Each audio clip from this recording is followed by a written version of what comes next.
શ્યામ બેટા Mike unmute કરી દે બેટા. હેલો હા બોલો બેટા. સર, મને સામાજિક વિજ્ઞાનમાં તકલીફ પડે છે. એમાં જે આવે ને વર્ષ ને એવું બધું યાદ નથી રહેતું.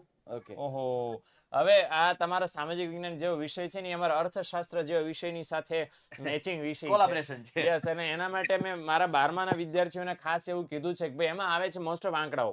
એને કયા વર્ષમાં ફોર એક્ઝામ્પલ 1857માં છે પ્લાસીનું યુદ્ધ થયેલું, સ્વાતંત્ર્ય સંગ્રામ થયેલો, 1858માં છે અંગ્રેજોનું શાસન શરૂ થયેલું, આવું બધું છે. બહુ બધી તારીખો છે. તારીખો યાદ રાખવા માટે સહેલું સિમ્પલ કામ શું છે કે નાની એવી ડાયરી બનાવો. અત્યારે બનાવી શકાય, વાંચતી વખતે ચેપ્ટરમાં આવે ને એ ડાયરી બનાવો, અને ડાયરી બનાવશો એટલે ફોર શ્યોર એમાં તમને એક સાથે આંકડાઓ આવશે. આંકડાઓ પાકા કરવા બેસશો તો નહીં ભેગું થાય, એક સાથે બધા આંકડાઓ મિક્સ થઈ જશે. એટલે જ્યારે પણ તમે ફ્રી પડો છો, જ્યારે ફ્રી પડો છો ત્યારે એને જોતા રહ્યો, રિપીટ કરતા રહ્યો. આ એને જેવું છે. જો હનુમાન ચાલીસા કેટલાને આવડે છે કોમેન્ટ સેક્શનમાં ફટાફટ જણાવો. હનુમાન ચાલીસા કેટલાને આવડે છે? હનુમાન ચાલીસા આવડે છે ને બધાને?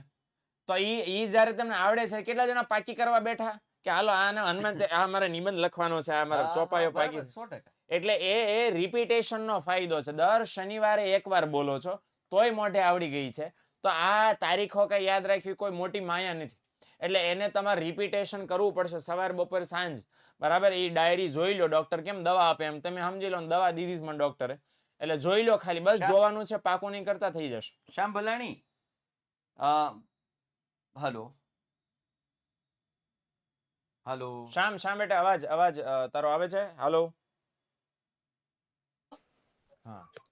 Hello hello. હા.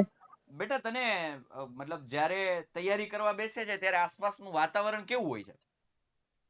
આમ ક્યારેક પછી શાંતિ વાળું હોય ને, અમે બહાર બધા બેઠા હોય ને, એ શાંતિ જેવું બહુ વાતાવરણ ના હોય. ઓકે.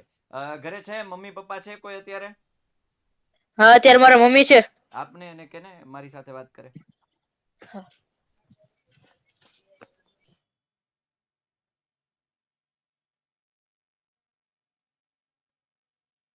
Hello hello. હા હલો. હા બોલો. જય શ્રી કૃષ્ણ. જય શ્રી કૃષ્ણ બેન, કેમ છો? મજામાં? હા, મજામાં. હા, મારું ખાસ તમારી સાથે એ ચર્ચા કરવાની હતી કે શ્યામ અત્યારે હવે એને 10માની પરીક્ષાઓ, 10મામાં હમણાં બોર્ડની પરીક્ષાઓ નજીક છે, બરાબર? હા, બરાબર. હા. 10મામાં હા. તો 10મા ધોરણની પરીક્ષાઓ નજીક છે. તો હવે શ્યામને જ ખાલી એક્ઝામ નથી, હવે એક્ઝામ તમારે અને શ્યામના પપ્પાને પણ છે. બરાબર. હા. એટલે હવે એને મને પ્રશ્ન, મેં જાણી જોઈને પ્રશ્ન પૂછ્યો છે કે એને સામાજિક વિજ્ઞાન જેવા વિષયને છે ને સાહેબ, મારું જ્યાં સુધી માનવું છે ત્યાં સુધી શાંતિ વાળું વાતાવરણ જોઈએ. એટલે હું કહીશ કે હવે પરીક્ષાઓ બંને તરફથી ચાલુ થઈ છે. તમારે એનું ધ્યાન, જો કે તમે રાખો જ છો, હું ના નથી પાડતો, વાલીઓ ધ્યાન રાખે છે. મારી વખતે જયારે બોર્ડ વખતે મારા મધર છે બહુ ધ્યાન રાખતા કે ખાવામાં કોઈ વધારાનું આ ન આવે, તે આવે, વ્યવસ્થિત બધું સાત્વિક આપે. હવે તમારે પણ વાંચવું પડશે. બરાબર. હા. શું વાંચવું પડશે? તો કે તમારે શ્યામને વાંચવો પડશે. યસ, બિલકુલ. કે શ્યામ ક્યાં અટકે છે, શ્યામને ક્યાં તકલીફ પડે છે, શ્યામના પ્રશ્નો તમે ખાલી એને પૂછજો, એને સાંભળજો. અને એ તમને છે ને બેન, તમારું એજ્યુકેશન શું છે?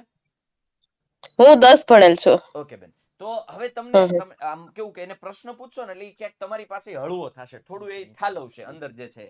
બરાબર. સાંભળો એને વાંચો અને એને બસ પ્રોત્સાહન અને આશ્વાસન આપતા રહ્યો કે બેટા તું મહેનત કરતો રહે, પરિણામ જે આવશે એ સારું જ આવશે. એ રીતે એને આપશો ને એને કોન્ફિડન્સ ધીરે ધીરે વધશે. બરાબર. શ્યામને છે ને સામાજિક વિજ્ઞાનનો પ્રશ્ન યાદ નથી રહેતો. કેમ? તો કે એના ઉપર એક, મને એવું લાગે છે, પ્રેશર જનરેટ છે. મારે આમાં સામાજિક વિજ્ઞાન આખું યાદ રાખી લેવાનું છે, આ કેમ થશે કે નહીં, મને આવડશે કે કેમ, બરાબર?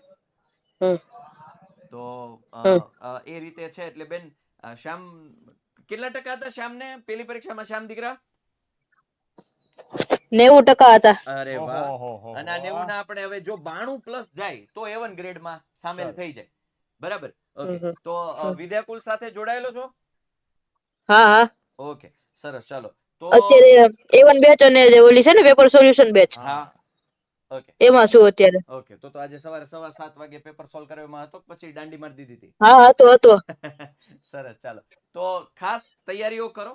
અને જ્યાં અટવાવ છો એને સાહેબે કીધું એમ કાલદર્શન છે નાની ડાયરી પોકેટ ડાયરી બનાવી નાખો તો એ તમે વાંચો હા. જ્યારે સમય મળે અને પોકેટ ડાયરી ન બનાવો, નવો ખર્ચો ન કરો, કાંઈ વાંધો નહીં. રફ બુક છે એમાં એક હા. વ્યવસ્થિત સારા અક્ષરે ઉતારી હા, દો. હા, હા. અને સવાર બપોર સાંજ ખાલી એને વાંચી લો એકવાર. પાકું નહીં કરતા. પાકું કરવા જશો ભેગું થઈ જશે ફોર શ્યોર. ચેપ્ટર વાઇઝ આંકડા લખી લ્યો જે તમને નડે છે એ બધા, અને એને સવાર બપોર સાંજ જેટલી વાર રિપીટ કરી શકો કરો, એમને યાદ રહી જશે. હમ. ઓકે. ઓકે ચાલો. Okay Okay. Thank you sir. Okay.